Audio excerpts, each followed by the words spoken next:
Olá, igreja. Olá a todos. Hoje nós vamos falar sobre um tema essencial: o casal em harmonia, com a ajuda de Luciano Subirá. Nós temos que a família ela é muito visada pelo inimigo. A família ela é uma miniatura da igreja. Deus não formou o homem e a mulher para viverem brigando, em desarmonia. Pelo contrário, a família, então, foi instituída por Deus e a união do casal necessita da presença de Deus para que essa união seja estável, para que essa união seja frutífera. Hoje, muitas famílias cristãs não vivem nesta prática de união, na prática que Deus propôs para as famílias. Existem brigas constantes, falta de respeito mútuo, distanciamento no relacionamento. Os corações são preenchidos não por alegria, não por realizações em comum, mas por insatisfação, por infelicidade, além de um mau testemunho que essas famílias dão, e que a vida espiritual se torna, então, totalmente prejudicada.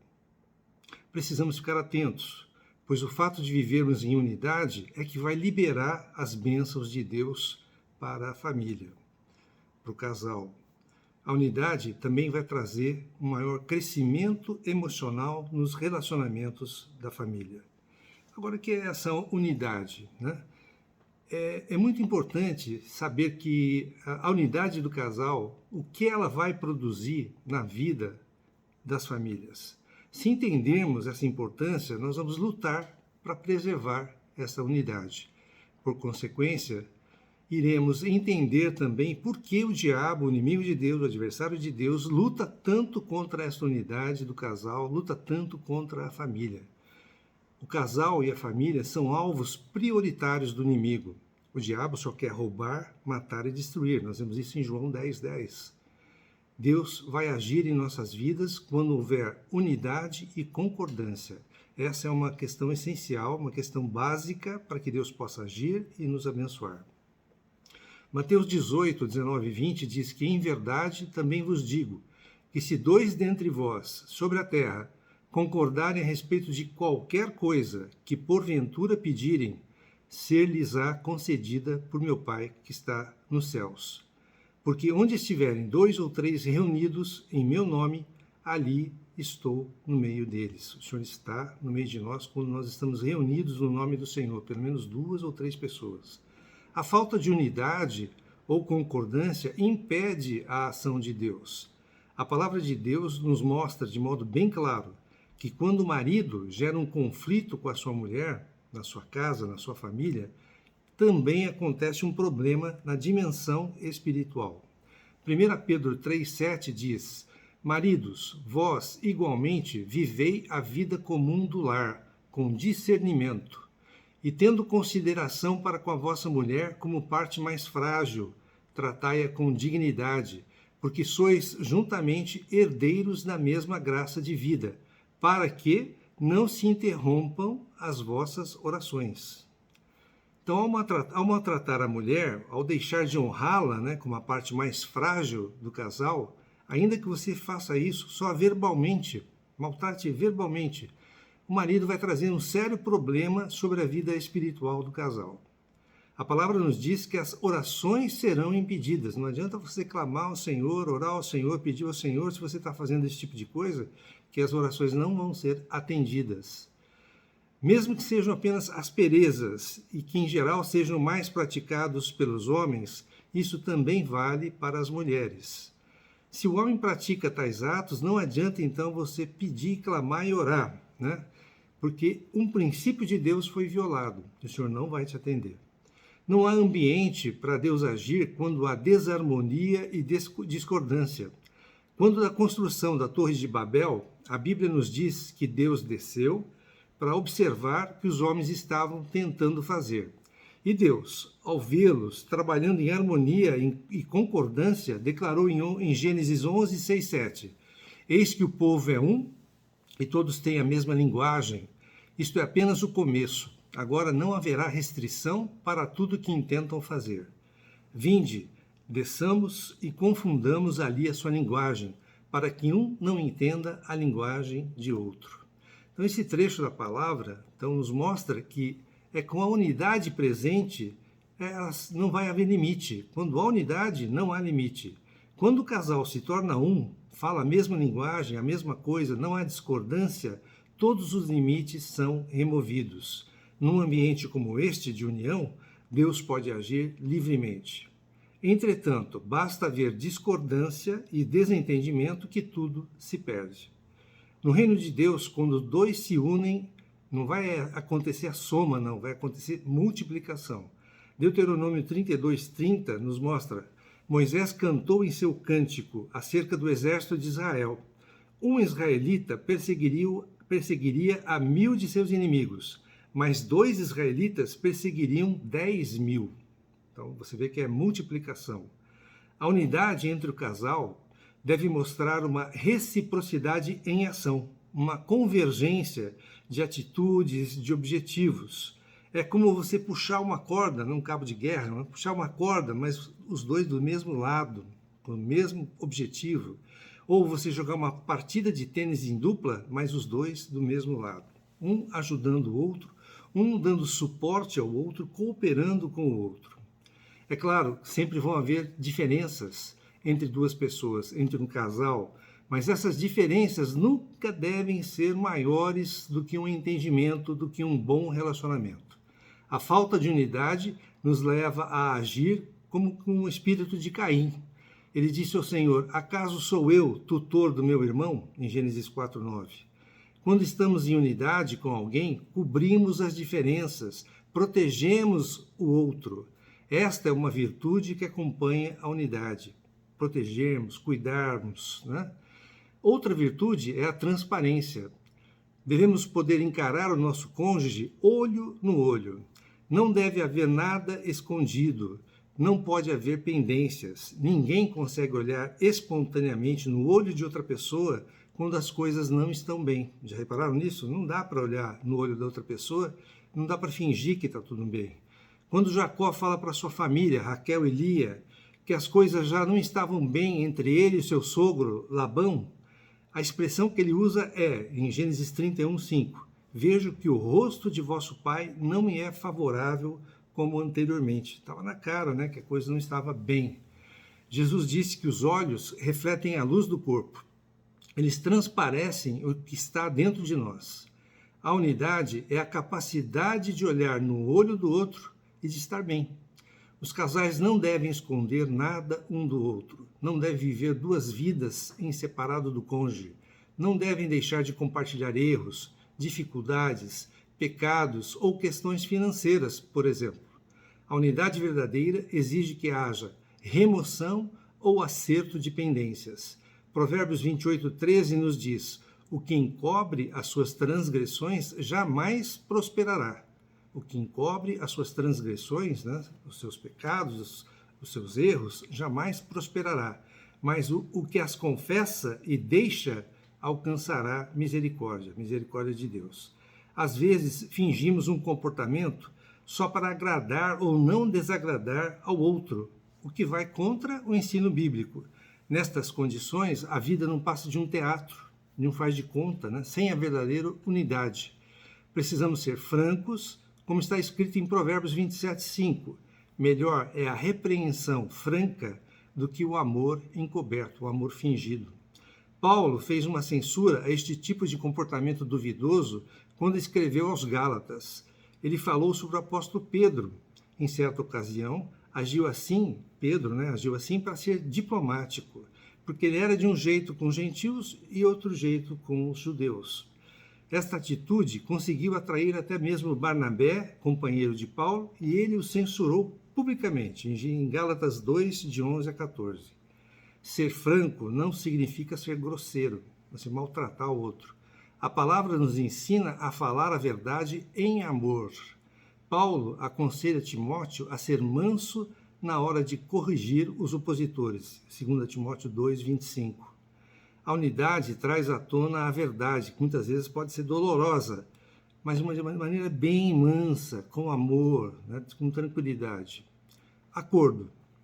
andarão juntos, dois andarão juntos, se não houver entre eles acordo. Amós 3:3. Então, dá para andar com outra pessoa junto, se não houver acordo, concordância com essa pessoa? É difícil. O inimigo de Deus agradece quando não há acordo entre as partes. Quando Paulo escreveu aos Efésios e falou sobre não dar lugar ao diabo, fez dentro de um contexto. Ele falou dentro de um contexto, que é o de pecados que acontecem nos relacionamentos. Efésios 4:26-27 diz: irai-vos e não pequeis. Não se ponha o sol sobre a vossa ira, nem deis lugar ao diabo. Não deixa para amanhã para resolver a sua pendência com seu cônjuge, com seu amigo, né? Resolva esse problema hoje, né? Não dê lugar ao diabo. Tiago escreveu o mesmo princípio. Ele disse em Tiago 3,16: pois onde há inveja e sentimento faccioso, aí há confusão e toda espécie de coisas ruins. O acordo é uma porta aberta para a ação de Deus. Já lemos isso em Mateus 18:19. Quando o acordo não existe no nosso relacionamento, estamos comprometendo não só a qualidade do nosso emocional, mas também a esfera espiritual do nosso lar. Não é fácil ter uma relação conjugal satisfatória, todos nós sabemos disso. Muitas são as diferenças, seja na origem de cada um, na formação de cada um, na personalidade de cada um, no caráter, no temperamento, além das diferenças relacionadas a ser homem ou ser mulher. Apesar de todas essas diferenças, quando aprendemos a buscar Cristo, a buscar o caráter e os ensinamentos de Cristo, então sim, conseguimos uma relação ajustada por meio de ceder, por meio de ouvir, por meio de o perdoar, de recomeçar. Essas coisas são coisas de Cristo, de ensinamento de Cristo, que nós vamos absorvendo à medida que o procuramos, que o buscamos. Mesmo um casal que possa parecer perfeitamente ajustado durante o namoro ou mesmo no noivado, esse casal vai sentir necessidade de mais ajustes à medida que casam e os anos passam. Não é fácil, mas também não é impossível. Por Deus estar cobrando de nós esta harmonia, isso mostra que não só é algo possível e desejado por Deus, como também uma chave poderosa para a nossa vida cristã. Decisão em conjunto. Deus estabelece uma ordem de governo e autoridade no lar. Em Efésios 5:22-25, nós temos: as mulheres sejam submissas ao seu próprio marido como ao Senhor. Não é de qualquer jeito, mas como ao Senhor.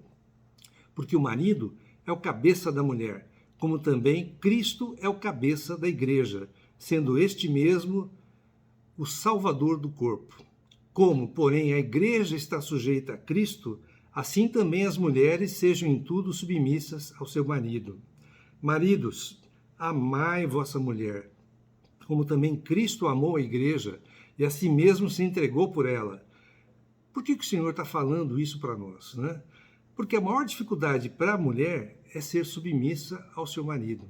A maior dificuldade para o homem é amar a sua esposa. Por isso que o Senhor realmente coloca essa questão, que nós precisamos aprender, nós precisamos estar sujeito à palavra, estar sujeito à autoridade de Cristo para poder aprender a fazer essas coisas. Colossenses 3:18-20 também diz: esposas, sede submissas ao próprio marido, como convém no Senhor. Maridos, amai vossa esposa e não a trateis com amargura. Filhos, em tudo obedecei a vossos pais, pois fazê-lo é grato diante do Senhor. Então nós vemos que há uma ordem de autoridade estipulada, instituída por Deus. Deus Pai, Cristo, a igreja. Marido, esposa, filhos. O marido é chamado cabeça, porque Cristo é a cabeça da igreja, e ele até pode ter direito a uma palavra final, pode ter sim, mas isso não quer dizer que ele esteja sempre certo e que não deva ouvir a sua mulher. Ele deve ouvir a sua mulher, sim, sempre. No Velho Testamento há uma passagem que o próprio Senhor diz a Abraão: atende a Sara, tua mulher, em tudo o que ela te disser. Gênesis 21:12. Mulheres, Gênesis 21:12. Atende a Sara, tua mulher, em tudo o que ela te disser. No Novo Testamento, vemos Pôncio Pilatos desprezando o conselho de sua mulher e lavando as mãos quanto ao destino de Jesus Cristo, Mateus 27, 19. Devemos ainda considerar que ser um líder não significa ser autoritário. Uma condição essencial para um líder é que ele seja reconhecido pelo seu grupo por suas capacidades e qualidades, e não por sua imposição. Quando o apóstolo Pedro escreveu aos presbíteros, os líderes da igreja local, ele disse em sua epístola, 1 Pedro 5,3, que eles não deveriam ser dominadores do povo, mas sim modelos do povo.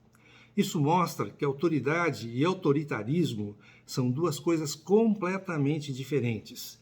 A autoridade é reconhecida pelas pessoas, o autoritarismo é imposto. Muitos maridos acham que suas esposas têm que obedecê-los, não importa a situação, não importa o que eles estejam passando. Mas, ao dizer que as esposas devem ser submissas, Deus não estava instituindo o autoritarismo no lar. A comparação, sempre que nós devemos ter, é com Cristo e a igreja. Jesus declarou que, mas àquele a quem muito foi dado, muito lhe será exigido. Lucas 12, 48.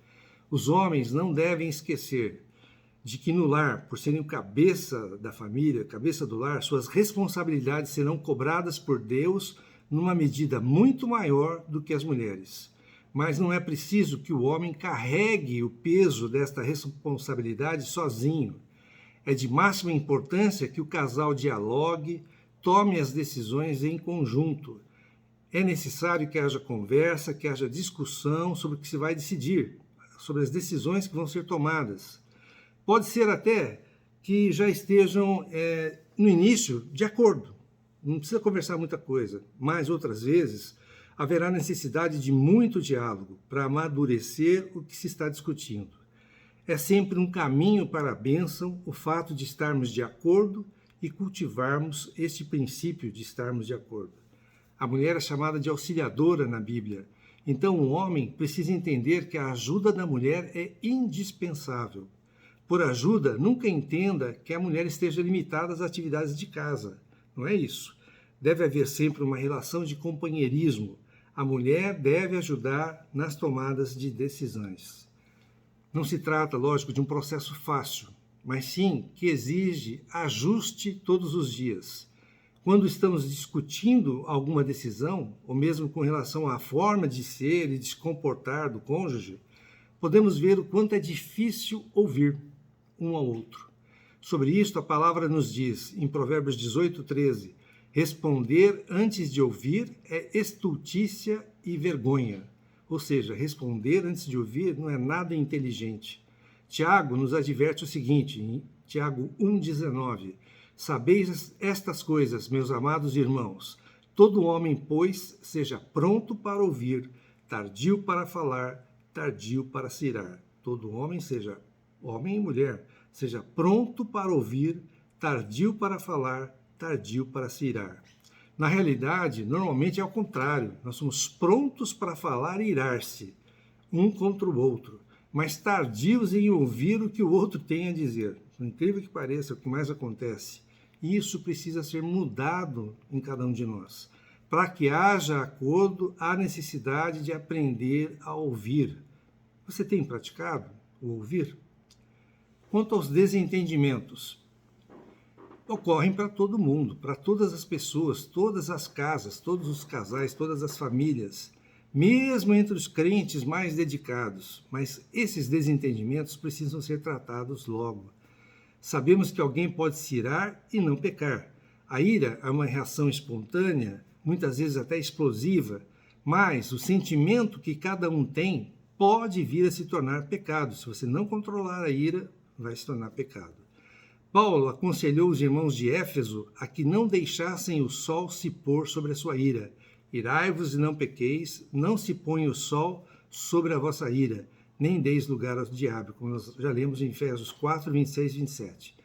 Ou seja, há necessidade que haja acerto, que haja perdão, que nenhuma pendência fique para trás, mesmo de um dia para o outro. Precisamos tratar com os desentendimentos no lar. Não podemos alimentar raízes de amargura que deixam brechas para o inimigo entrar. Preservar a unidade não significa de maneira alguma se desentender, mas saber cultivar um bom relacionamento quando esse desentendimento ocorrer. O tempo não apaga as ofensas. Muitas vezes ficam coisas ressentidas de anos e anos, mas para superar isso, há necessidade da reconciliação. Jesus ensinou isto em Mateus 5, 23, 24. Se, pois, ao trazeres ao altar a tua oferta, ali te lembrares de que teu irmão tem alguma coisa contra ti, deixa perante o altar a tua oferta, vai primeiro reconciliar-te com teu irmão, e então, voltando, faze a tua oferta. Então, alguns acham que depois que você se desentende, é só deixar para lá, né? Que o tempo cuida. Negativo. A Bíblia nos ensina o princípio da reconciliação de maneira muito completa. Deve haver pedido de desculpas, pedido de perdão.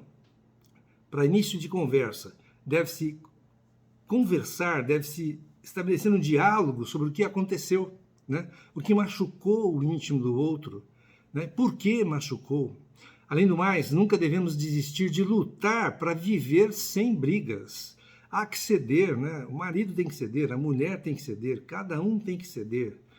Não se trata apenas de praticar a reconciliação depois de terem surgido as discórdias. Nós devemos evitar que essas discórdias, esses desentendimentos ocorram. Efésios 4:31 diz que longe de vós toda a amargura e cólera e ira e gritaria e blasfêmias, e bem assim toda malícia. Longe. A forma de falar é muito importante. Talvez essa seja uma das razões mais frequentes para o surgimento de desentendimentos no relacionamento, a forma de falar. A comunicação no lar não se resume apenas ao que um fala, mas também ao que o outro entende. Como ele entende, como você fala e como a outra pessoa entende o que você fala. As conversas não devem ser exaltadas, em voz alta, em tom de briga. Quando um dos cônjuges se perde numa explosão emocional, é importante notar que a Bíblia não ensina a dar o troco, não. O que lemos nas Escrituras é justamente o contrário. Provérbios 15:1 diz: a resposta branda desvia o furor, mas a palavra dura suscita a ira.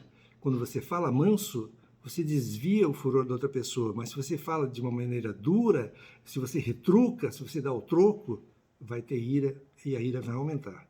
Colossenses 4:6 diz: a vossa palavra seja sempre agradável, temperada com sal, para saberdes como deveis responder a cada um. Em cada situação, nós devemos pedir para o Espírito Santo, né, para nos ajudar o que falar, como falar. Nós não devemos jogar as palavras fora, mas essas palavras têm que ter um sentido, têm que ajudar a crescer a pessoa que você está se dirigindo, né? A pessoa precisa crescer com o que você está falando. Não deve ser nada jogado ao vento, né? A natureza dos maridos é de serem mais racionais do que emocionais. As mulheres são mais emocionais. Por isso, os maridos precisam ter cuidado redobrado do jeito que falam. As suas palavras tendem a ser mais duras, mais grosseiras. A Bíblia nos adverte em Colossenses 3,19: maridos, amai vossa esposa e não a trateis com amargura ou aspereza. 1 Pedro 3,7, nós já lemos, nós vamos ler novamente. Maridos, vós igualmente vivei a vida comum do lar com discernimento e tendo consideração para com a vossa mulher como parte mais frágil. Tratai-a com dignidade, porque sois juntamente herdeiros da mesma graça de vida. Os dois são herdeiros da mesma graça do Senhor, para que não se interrompam as vossas orações. Sempre, então, é melhor prevenir do que remediar. Mas precisamos reconhecer que muitas vezes a gente falha, permite que aconteçam desentendimentos que poderiam facilmente ser evitados.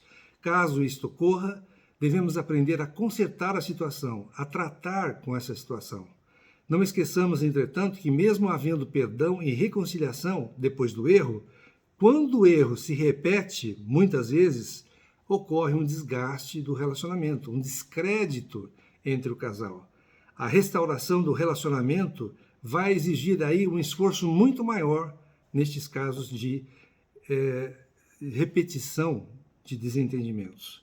As intrigas no lar roubam o prazer de outras conquistas. Salomão nos diz, em Provérbios 15, 17, melhor é um prato de hortaliças, de verdura, onde há amor, do que o boi cevado, do que um churrasco, né? E com ele o ódio. Provérbios 17:1, melhor é um bocado seco e tranquilidade do que a casa farta de carnes e contendas. Então não adianta você ter muita coisa, material, mas não ter um bom relacionamento. Provérbios 21:9 diz, melhor é morar no canto do eirado do que junto com a mulher rixosa na mesma casa. Então, mulheres, não promovam discórdias, não promovam desavenças, não há necessidade para isso. Há casais que alcançaram tudo o que queriam financeiramente, em termos de realizações materiais, mas não conseguem viver bem juntos, né? Tem uma família destruída emocionalmente, né? Eles, melhor do que ninguém, podem afirmar quão verdadeiras são essas passagens da Bíblia que nós falamos. Não adianta ter outras realizações e deixar o nosso relacionamento, o relacionamento conjugal, se perder, deixar o casamento afundar. Nada é mais importante do que nós termos um bom relacionamento, um casamento saudável. Precisamos aprender a cultivar a unidade em nosso relacionamento. Isto acontece quando aprendemos a lidar de forma simples, prática e com sabedoria as questões do dia a dia. É no dia a dia que nós formamos um relacionamento saudável, um casamento saudável. É no dia a dia, nas pequenas coisas, cedendo aqui, cedendo ali, um cedendo para o outro, né?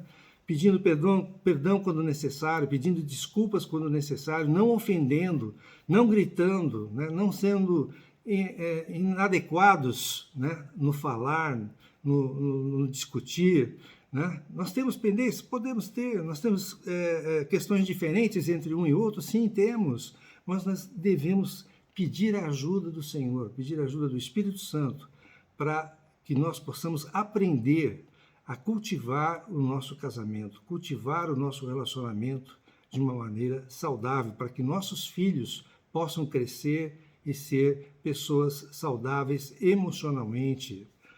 Que o Senhor nos ajude, então, a praticar a harmonia, a praticar a unidade em nosso lar. Espero que vocês tenham gostado. Espero que tenha sido útil. Aqui embaixo está escrito inscrever-se para quem ainda não se inscreveu, para ter acesso aos vídeos que já existem e aos que virão. Lembrando também que a ICEL, a Igreja Cristã em Londrina, está estudando os evangelhos, os 4 evangelhos em harmonia, em conjunto. A ICEL tem um canal no YouTube e um canal no Facebook. Espero que todos tenham uma excelente semana, abençoada semana, que o Senhor possa realmente tocar o coração de cada um de nós, para que nós sejamos, com a ajuda do Espírito Santo, crescidos e que sejamos acrescentados cada vez mais dele no nosso ser, para podermos termos um relacionamento saudável, um casamento saudável. Amém.